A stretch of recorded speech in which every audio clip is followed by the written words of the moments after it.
오늘은 이제 개수를 하고, 그 다음에 이제 지장간을 좀 할 텐데요. 마지막이죠. 식간 중에서 마지막. 그래서 우리 개수. 우선, 개수는 꿈과 현실. 꿈과 이상은 좀 멋있는데, 꿈과 현실 하니까 뭔가 이렇게 좀 이렇게 낮아지는 그런 느낌이 들죠. 제가 그래서 개수를 어떻게 하면 여러분들에게 가장 그 효과적으로 설명을 할까 이렇게 떠올리다가,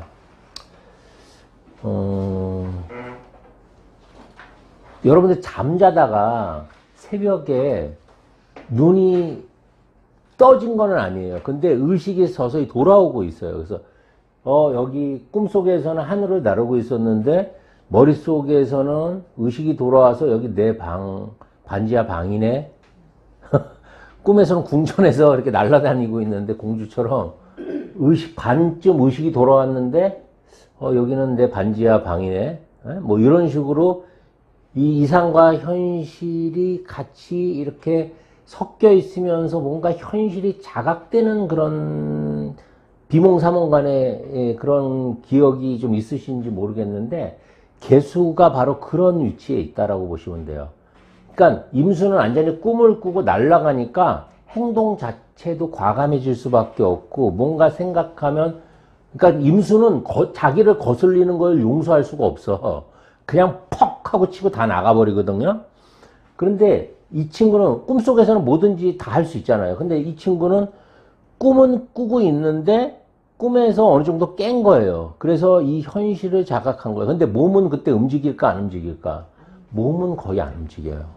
네, 몸은 안 움직이고 머리는 꿈과 현실의 그 중간지대에 있다라는 게 개수예요. 그러니까 행동력이 임수처럼 과감할 수 있을까 없을까? 없어요. 네, 없겠죠. 그래서 개수는 소심하고 약하다고 이렇게 하는 거예요. 자, 여러분들 그 천간의 개수를 갖고 있는 친구하고 예를 들어서 쇼핑을 가면 같이 쇼핑을 갔다 그러면 그 개수는 자기는 사지 않지만 옆에 친구를 계속 뭔가 사게끔 만들어요. 야, 이거 너하고 너무 잘 어울린다. 이거 너하고 딱이다. 뭐 이런 식으로 해서 계속 뭔가 이렇게 푸시를 하거든요. 자기는 못하지만 남을 뭔가 이렇게 가스라이팅이라고도 할 수 있는데 뭔가 다른 사람에게 자기가 할 일들을 이렇게 미뤄서 대신 하게끔 만드는 그런 기운이 있어요. 이 개수는. 응?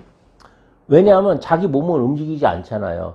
근데 머리는 깨어 있고 현실은 자각하는데 그래도 꿈을 버리고 싶을까 안 버리고 싶을까? 꿈도 버리고 싶지 않은 거예요. 근데 자기가 해볼 용기는 없어요. 그러니까 누구한테 시키는 거야? 가까이 있는 다른 사람한테 시키는 거예요. 네가 한번 입어봐. 네가 한번 해봐. 네가 한번 앞장서봐라고 이렇게 얘기할 수 있는 거예요. 그래서 꿈과 현실이 함께 공존하는 것이 바로 개수의 모습이다 라고 볼 수 있어요. 그래서 개수는 천간으로 마지막이죠. 10번이죠. 10번. 10번이라는 것은 0도 될 수 있는 거예요. 0. 10번은 0도 될 수 있어요. 그래서 10번이라는 게 0자를 빼면 뭐가 돼요? 1일이 되죠. 다시 처음으로 돌아가는 거죠. 그러니까 이거는 뭐냐면 마지막도 될 수 있지만 시작도 될 수 있다라는 거예요. 그래서 이것을 이제 이중성이라고도 하고 극단성이라고도 해요. 극단적이야. 극단적이야. 우리 어떤 기운이든 끝까지 가면 다시 되돌아오는 그런 기운이 있습니다. 역전, 회전이라고 이렇게 표현도 하는데, 이제 도가사상에서.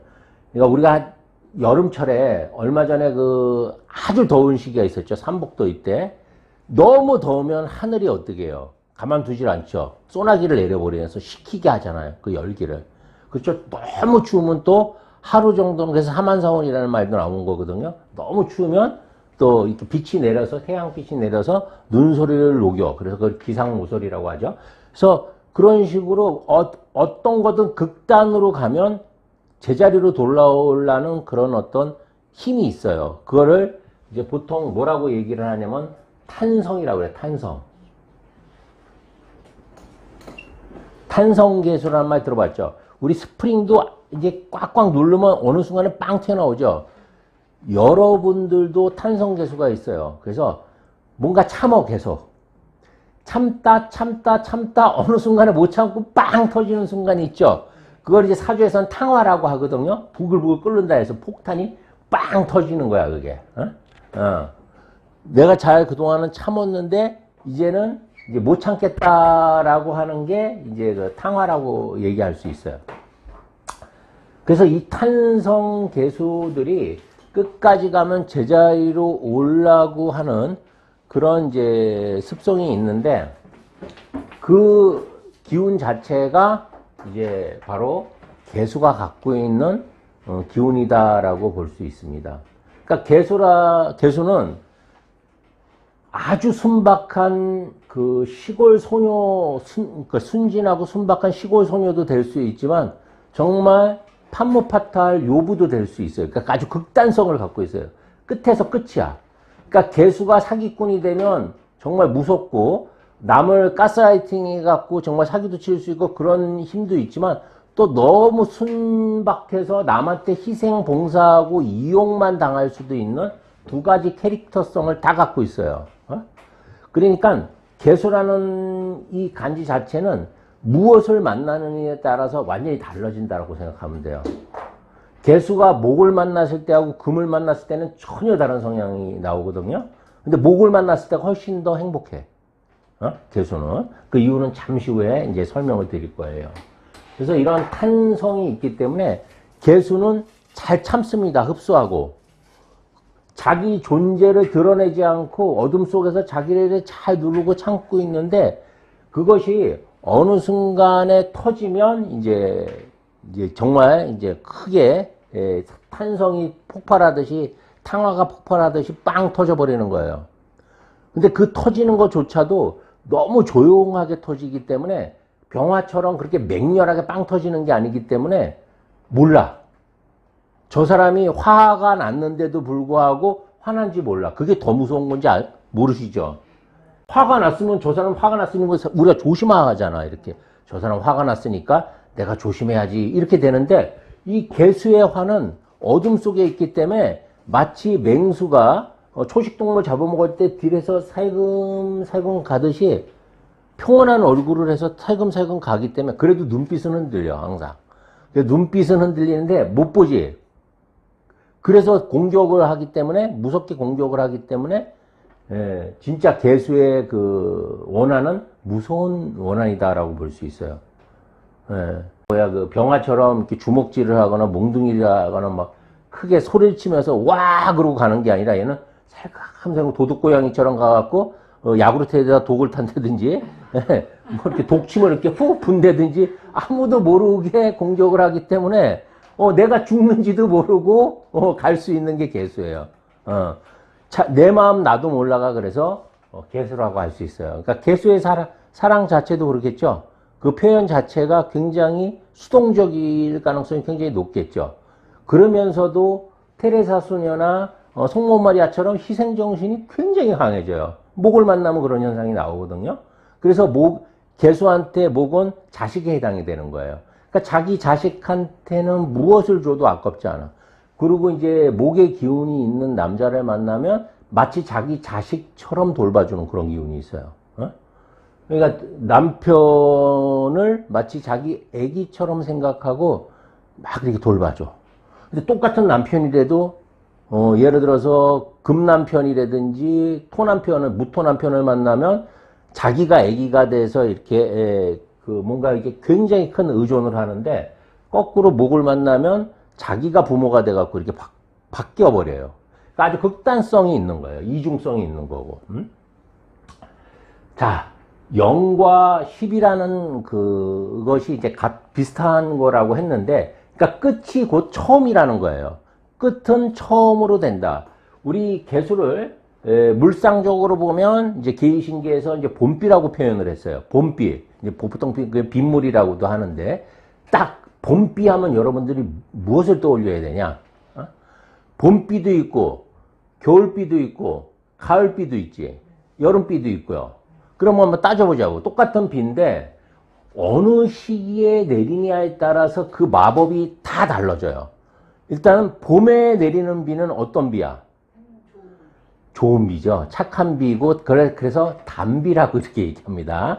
예, 단비. 그 단비야. 그러니까 봄에 내리는 비는 봄 가뭄도 해소하고 모든 만물들을 무럭무럭 나가게 자라게 하니까 얼마나 그 고마운 비예요. 가장 쓸모 있는 비예요.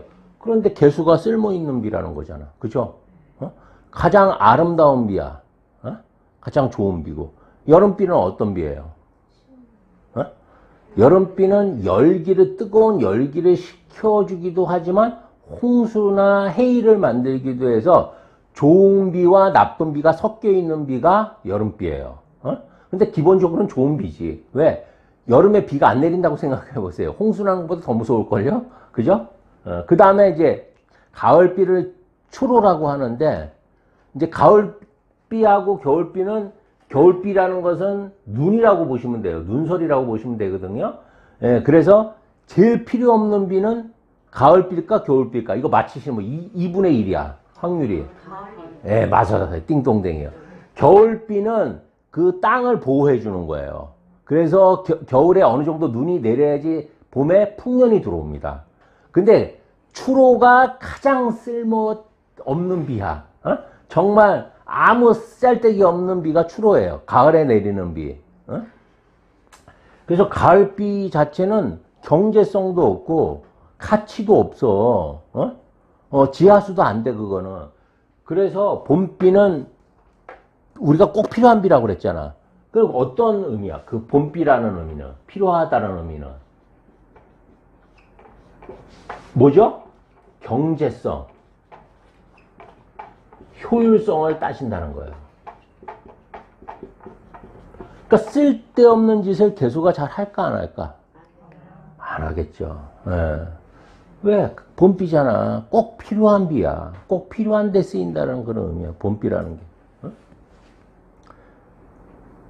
그러니까 허세가 있을까 없을까?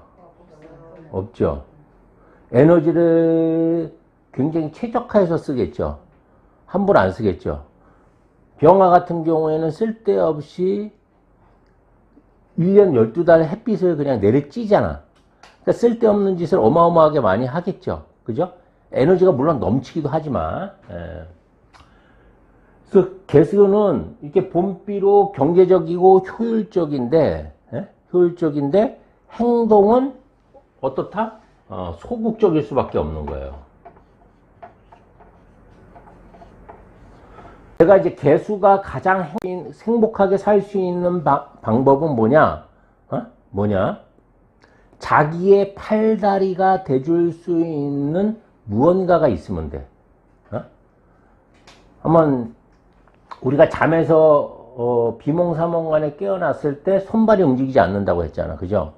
손발이 움직이지 않는데 그 손발이 누군가가 돼준다고 하면 얼마나 본인은 편안하겠어요, 그게. 그죠? 그 손발이 누구야? 목이에요. 예. 그래서 개수는 간목을 얼마큼 좋아한다? 하늘만큼 땅만큼 좋아해. 손혜진이가 현빈을 좋아하는 것보다 더 좋아하는 게, 더 좋아하는 게 개수가 간목을 좋아하는 거예요.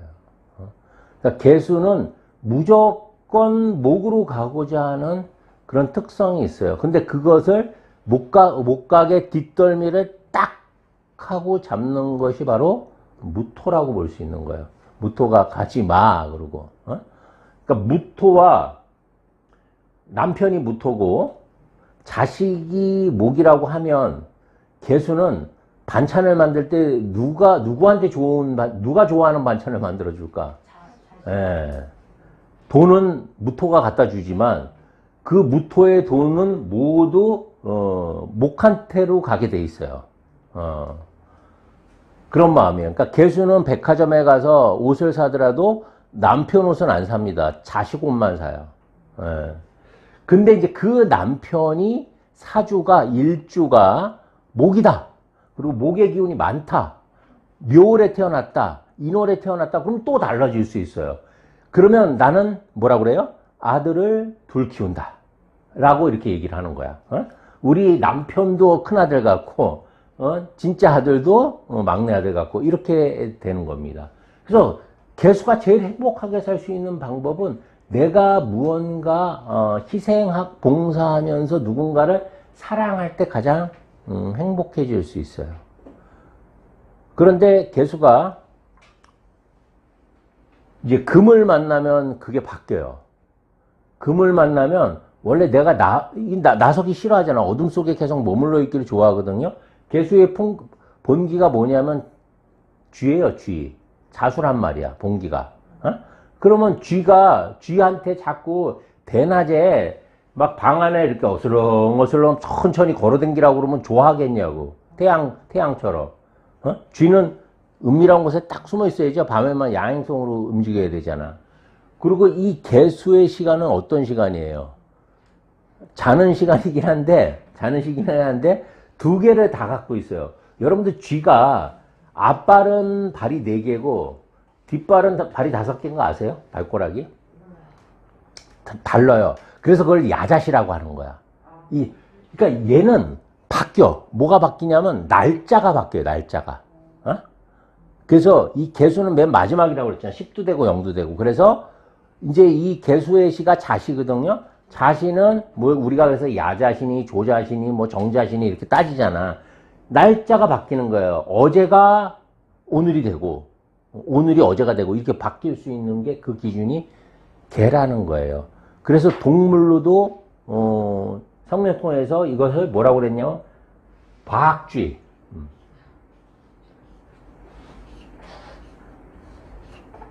이게 다 이중성을 나타내는 거죠. 이중성, 극단성. 땅에 있을 때는 쥐인데 또 그 동굴에 매달려 있을 때는 새야. 그래서 새도 됐다가 쥐도 됐다가 하는 것이 박쥐예요. 그런데 학명상은 포유류가 맞아요. 네? 새끼를 낳거든요. 젖을 먹여서 키우기 때문에 포유류가 맞다. 라고는 하는데 하여튼간 이중성을 갖고 있어. 박쥐면서 봄비예요. 그 다음에 이제 시간으로는 이제 밤이라고 그랬죠.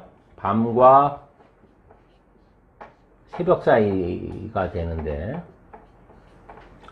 그래서 하루가 바뀌는 거예요. 날짜가.